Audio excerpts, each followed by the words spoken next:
Calais, ville portuaire du nord de la France. Quand on évoque la ville de Calais, on pense à certaines choses qui lui collent à la peau.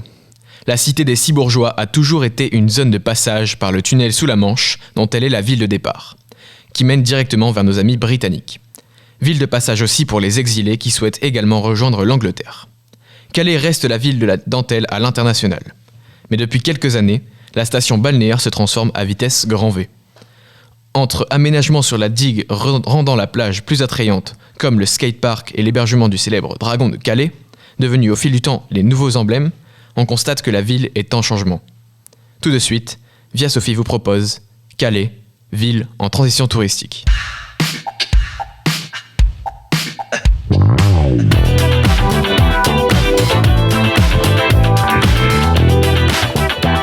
Robin Blauhart nous parlera de l'histoire du tourisme calaisien. Victoria Courtois, ayant examiné la question de la métamorphose touristique de la ville, nous en dira plus à ce sujet. Enfin, Vanda de Jong en direct depuis la place d'Armes de Calais. Bonjour Vanda. Bonjour Victor. Nous avons rencontré le créateur de California qui nous a livré le bilan touristique de l'été dans sa boutique. Commençons lentement mais sûrement par une marche arrière brève sur l'histoire du tourisme à Calais et son évolution complexe. Robin, c'est à toi. Merci Victor. Effectivement, l'évolution du tourisme calaisien a presque autant varié que le cours de la bourse. D'abord, il faut savoir qu'au XVIIIe siècle, Calais était assez mal vu. Et c'était plutôt la ville de Boulogne qui a joui du tourisme anglais. En gros, Calais puait le seum. Cependant, au début du XXe siècle, les touristes ont tout doucement quitté Boulogne pour s'aventurer vers la Côte d'Opale. Gros coup de chance pour Calais, qui décide alors de saisir l'opportunité de se faire de l'argent en installant des stations balnéaires pour attirer le plus de touristes britanniques. Calais était donc devenue une zone balnéaire qui fonctionnait plutôt bien. Malheureusement, il n'a pas fallu longtemps à la ville des 6 bourgeois pour sombrer encore une fois dans le déficit touristique. La descente aux enfers commence violemment par le début de la Seconde Guerre mondiale.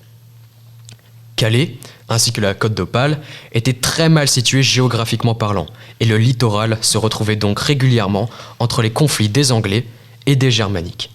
La côte étant déjà devenue déserte, ça ne l'a pas empêché d'avoir été saccagée par les conflits et particulièrement par les bombardements britanniques. Bombardements qui ont créé de la rancœur chez les Calaisiens envers les Anglais. Les liens touristiques étaient donc rompus, la côte saccagée et Calais était dans un sale état.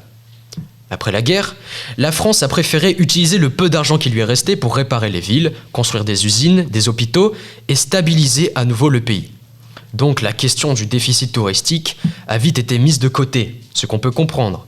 Entre reconstruire des écoles et s'occuper du petit bien-être des touristes anglais, la question était vite répandue. Et comme si tout ça ne suffisait pas, Calais a aussi souffert de la tendance de l'héliotropisme. L'héliotropisme, c'est grosso modo le déplacement des touristes vers des zones ensoleillées. Et Calais ne fait pas partie de celle-ci. Nous sommes bien placés pour le savoir. Voilà. Pour conclure, on peut dire que le tourisme calaisien reposait, à l'époque, essentiellement sur sa plage et sa proximité avec Boulogne, une ville déjà touristique.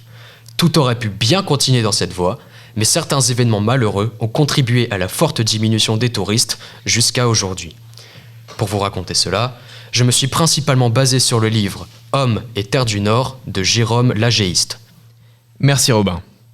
Après avoir vu l'histoire du tourisme calaisien, on s'intéresse à la métamorphose touristique de Calais avec Victoria Courtois. Bonjour Victoria, nous t'écoutons.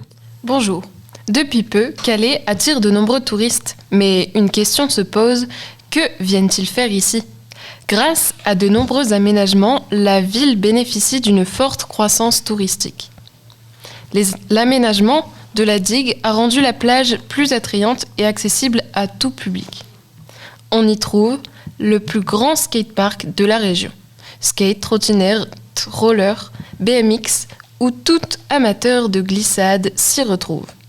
De plus, cette plage abrite le fameux Dragon de Calais qui offre aux touristes la possibilité de monter sur son dos mais aussi de l'observer en action d'en bas. De nombreuses activités y sont proposées comme plusieurs aires de jeu pour les plus jeunes, mais aussi des lieux de détente pour les plus âgés, comme des bars de plage ou encore des transats. Il est également possible de se restaurer via des friteries ou des glaceries à tarifs raisonnables comparés à d'autres stations balnéaires.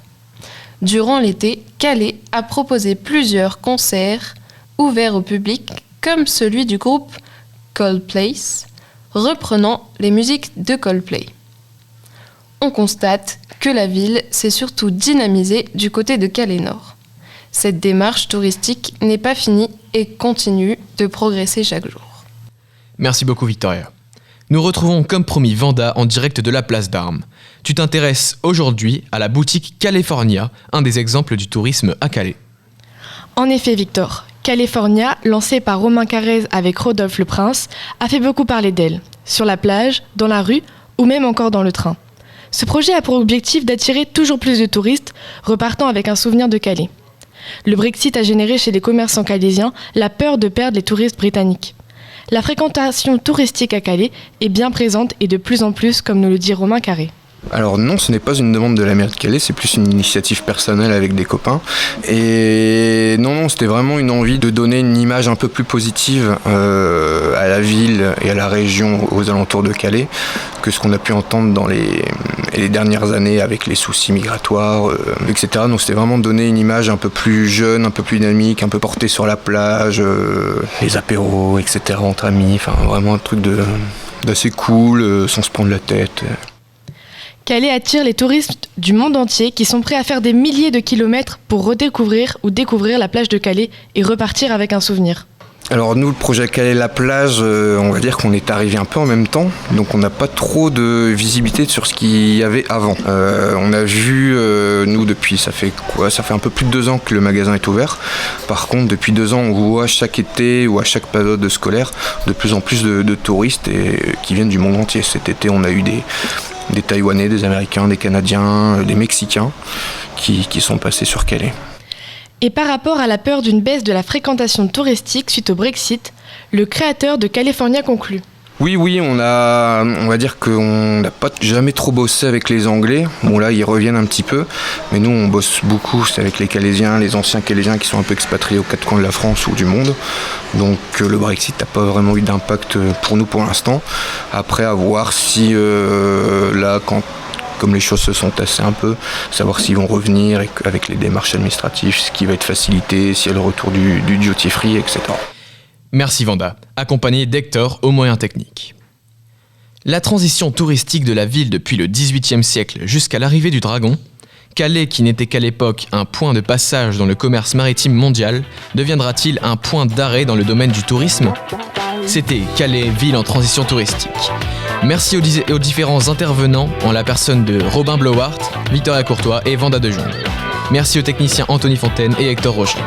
Merci de nous avoir écoutés sur Via Sophie Radio et n'hésitez pas à revenir la prochaine fois, ça serait gentil.